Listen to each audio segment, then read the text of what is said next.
s'intéressera ce soir à ces jeunes entrepreneurs. Ils sont ivoiriens, ils confectionnent notamment des chaussures et des sacs à partir de fibres de bananier obtenues grâce à une machine qu'ils ont eux-mêmes inventée. Le groupe artistique Kiimbox célèbre ses 30 années d'existence. Les festivités officielles ont démarré hier. Le souverain pontife reconnaît un second miracle à Mère Teresa, ce qui permet la canonisation de la religieuse de Calcutta. Bonsoir à tous et merci de vous informer sur RTI2. Tout d'abord en images, la campagne 2015-2016 du café est officiellement ouverte aujourd'hui. L'annonce a été faite ce matin à l'issue du Conseil des ministres. La réunion gouvernementale était présidée par le président de la République Alassane Ouattara. Le prix du café Borchamp bien séché et décortiqué est fixé à 670 francs CFA le kilogramme, soit 20 francs de plus par rapport à la campagne précédente. Et puis en bref, la grande distribution s'implante définitivement en Côte d'Ivoire avec l'inauguration aujourd'hui du centre commercial La Placé. Le président Alassane Ouattara a lui-même dévoilé cet après-midi la plaque inaugurale du premier centre commercial du groupe CFAO en Afrique noire subsaharienne. Avec un millier d'emplois directs et indirects à créer, ce centre commercial situé dans la commune de Marcory offre ainsi aux populations l'opportunité d'accéder à un espace de consommation moderne. Son ouverture au public est prévue demain samedi dès 9h. Ils fabriquent des chaussures et des sacs à partir de fibres de bananier. Ces dernières sont obtenues grâce à une machine qu'ils ont eux-mêmes inventée. Ces jeunes entrepreneurs réunis au sein d'une association ont été récemment primés pour leur invention. L'association ivoirienne de jeunes entrepreneurs a reçu le prix Africa SME Champion Awards. C'était au Kenya, par Gassoro Kone et Patrick Assamoah. Avec la tige de bananier, produire des fibres pour la fabrication des divers produits dérivés, c'est la trouvaille de ce jeune Ivoirien. Lorsque j'allais sur les marchés, je voyais les tiges de bananes elles-mêmes sur les marchés. J'ai vu les petites filles faire des tresses avec les tiges de bananes en tapant. Ce qui m'a inspiré et après j'ai approfondi mes recherches.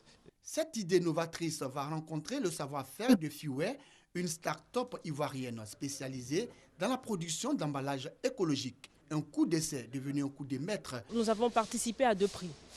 Le prix de la meilleure start-up au Kenya, où nous avons reçu un prix de 10 000 $ et 5 000 $ en renforcement de capacité. Et au Mozambique, nous avons occupé la 3e place sur 14 start-up. Et nous avons également obtenu un accompagnement, un mentorat de 6 à 7 mois et un reportage qui sera passé sur des chaînes internationales. Cette innovation est la défibreuse des troncs de bananiers. C'est-à-dire, comme je l'ai dit, ça ajoute de la valeur. La fonction publique ne peut pas employer tout le monde. Ses capacités sont limitées. C'est d'ailleurs un signe de sous-développement que dans un pays, tout le monde veuille entrer à la fonction publique. Et ce qui crée la richesse, ce sont les systèmes concrets. Présentation du prix au CDT et montrer qu'à travers ce prix, c'est toute la Côte d'Ivoire qui gagne. Le centre de démonstration et de promotion des technologies est né de la coopération ivoiro-indienne. Vous l'avez remarqué, les femmes se lancent de plus en plus dans l'entrepreneuriat. Le financement de leurs activités était au centre d'un séminaire, une rencontre d'échange initiée par les institutions financières et bancaires. Frédéric Oulaï et Justine Djiké. Un séminaire à l'endroit des femmes entrepreneurs avec pour thème l'accès au financement des femmes entrepreneurs en Côte d'Ivoire. Une occasion qu'elles entendent mettre à profit. Elles sont donc venues nombreuses à cette rencontre, chacune avec ses expériences à partager, ses difficultés et préoccupations à exposer. Au sortir de ce type de séminaire, les attentes sont nombreuses. L'une des attentes, c'est que le gouvernement s'implique réellement à partir des garanties qu'on pourrait apporter aux banques. Nous avons des inquiétudes. Les taux d'intérêt au niveau des banques sont très élevés. Donc nous profitons pour faire un plaidoyer aux institutions financières pour qu'ils puissent réduire les dossiers d'abord qu'ils demandent pour un crédit de financement et aussi qu'ils puissent réduire le taux d'intérêt afin que nous puissions avoir à l'esprit le crédit de financement pour le développement d'une activité. La Confédération générale des entreprises de Côte d'Ivoire, CGCI, structure mère des entreprises, accorde une place de choix à la promotion de l'entrepreneuriat féminin. Nous avons l'ensemble des femmes entrepreneurs aujourd'hui et nous savons réellement quels sont les différents freins L'un des freins les plus importants, c'est de ce thème que nous débattons aujourd'hui, c'est-à-dire l'accès au financement. On peut avoir le financement, ne pas pouvoir l'utiliser. Donc nous avons commencé par la formation. Cette rencontre permettra certainement de mieux cerner les difficultés auxquelles sont confrontées les femmes chefs d'entreprise en matière d'accès au financement en vue d'y apporter une réponse définitive. On ouvre à présent la page culture de cette édition. Le groupe artistique Kiyimbok célèbre ses 30 années d'existence. Les festivités ont officiellement démarré hier au menu de la danse, du spectacle, mais aussi des échanges et un colloque artistique. Isayo et Abou Sanogo. Le Kiyimbok a 30 ans. La célébration de ce 30e anniversaire a démarré au village Kiyi à la Riviera 2. Pendant 4 jours, l'occasion est donnée au public d'en savoir un peu plus sur cette compagnie qui a formé de nombreux jeunes Africains. En 30 années, Wara Liking a pu asseoir son rêve panafricain. On est resté fidèle quand même à une philosophie de base et qu'on a travaillé sur la base de cette philosophie avec les techniques pédagogiques traditionnelles. Donc c'est une question de valorisation de nos cultures. Et puis ce groupe a fini par créer tout un mouvement panafricain. Mysticité, spiritualité et créativité font de l'esthétique kiyiste de Wara Liking. Il était donc important pour nous de nous interroger sur sa science. Quelle est son esthétique? Et aussi bien dans l'écriture, dans la chorégraphie, dans la dramaturgie que dans la peinture, Wara Liking excelle. Le Kiyimbok a permis à plusieurs jeunes Africains de se doter d'un métier et d'embrasser une carrière artistique. On a une formation vraiment bien remplie. Ici, on apprend beaucoup de choses.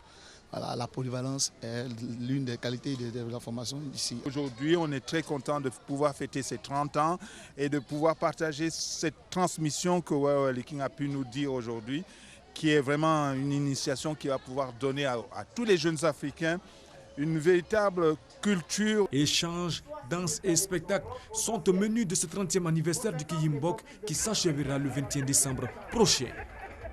Toujours dans le domaine du spectacle, ce festival de hip-hop qui aura lieu demain, un festival gratuit initié par l'artiste Nash.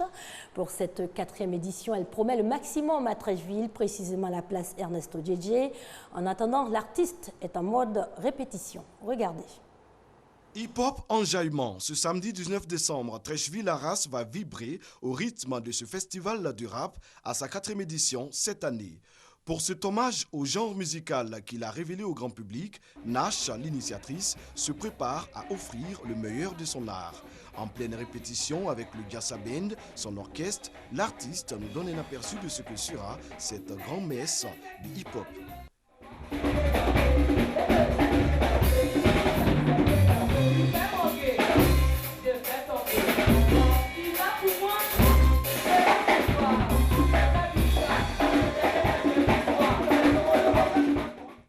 Nash promet un show époustouflant avec une dizaine de chansons. À ses côtés, des noms bien connus du mouvement tels que Moussa et Rico Amadj. Hip Hop Enjaillement vise tout simplement à contribuer à maintenir allumée la flamme de ce courant musical en Côte d'Ivoire. Moi je suis hip-hop, si je ne fais pas, qu'est-ce que je fais avec Bébé Nizouk? Venez communier avec nous, venez voir comment hip-hop est chic, comment c'est enjaillant, d'où hip-hop enjaillement. L'entrée à cette 4e édition de hip-hop enjaillement est gratuite pour permettre aux fans de communier avec leurs artistes. Rendez-vous est donc pris pour ce samedi, place Ernesto Djedje de Treichville, avec la Go Krakra du Giassa. À l'étranger, plus de 6 millions de Rwandais étaient appelés aux urnes ce vendredi pour le référendum sur la révision de la Constitution. La population a été invitée à répondre par oui ou par non à la question « Êtes-vous d'accord avec la Constitution de la République du Rwanda telle que révisée pendant l'année 2015 ?» Si le oui l'emporte, le président Paul Kagame pourra briguer un nouveau mandat et potentiellement diriger le pays jusqu'en 2034. Les explications de Gabriel Zani. Oui ou non pour le maintien de Paul Kagame au pouvoir. Les Rwandais ont été appelés à en décider par voie référendaire.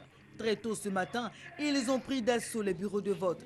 Malgré la publication jeudi sur le site du Parlement, ils sont peu les Rwandais qui connaissent le détail du nouveau test. L'essentiel pour eux est de participer au vote. Je vais voter oui pour que le président se représente. Nous voulons être encore dirigés par lui. Il a lancé la mutuelle de santé, le programme Une vache par famille et beaucoup d'autres choses. Nous les Rwandais, nous avons vu le changement. Nous voulons que ça continue dans ce sens. Comme pour donner l'exemple, l'actuel président s'est rendu aussi aux urnes.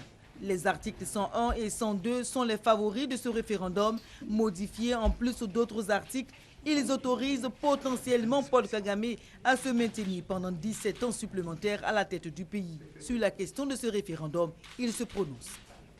Ce qui se passe est le choix du peuple. Il faut demander aux gens ce qu'ils veulent. À l'origine de ce scrutin, dont le résultat est connu d'avance, une pétition signée par plus de 3 millions de Rwandais permettant à Paul Kagame de briguer un 3e mandat. À la suite, les députés rwandais ont adopté jeudi 29 octobre 2015 à l'unanimité un projet de réforme de la Constitution dans le même sens. Même si l'article 101 de la nouvelle Constitution limite à 2 les mandats présidentiels, l'article 172 stipule que ces réformes n'entreront en vigueur qu'en 2024. Avant cela, il y a une période transitoire de 7 ans, ce qui permettra à Paul Kagame de se maintenir au pouvoir jusqu'en 2034 si le oui l'emporte à l'issue du référendum. En bref, au Niger, plusieurs officiers de l'armée ont été arrêtés hier. Niamey dénonce un coup d'État, une tentative de coup d'État. Le président Mahamadou Issoufou les accuse d'avoir tenté de le renverser. Une annonce qui intervient à 2 mois des élections présidentielles. C'est la 2e fois que cela arrive. En effet, en 2011, un groupe de militaires avait été arrêté pour tentative de coup d'État, puis relâché par la justice pour insuffisance de preuves. Le Vatican reconnaît par décret à Mère Teresa un 2e miracle, ce qui permet la canonisation de la religieuse de Calcutta. Elle aurait de façon miraculeuse soigné un homme souffrant de tumeurs multiples au cerveau. Elle avait été béatifiée en 2003. Elle sera canonisée le 4 septembre 2016. Mère Teresa sera bien canonisée l'année prochaine. Le pape François a signé le décret qui reconnaît le 2e miracle attribué à la religieuse et prix Nobel de la paix, morte en 1997 à Calcutta. La canonisation de cette femme, qui a consacré sa vie aux pauvres, devrait avoir lieu le dimanche 4 septembre 2016. Nous refermons les pages de ce journal. Bonne soirée sur les antennes de l'RTI, la marque du service public.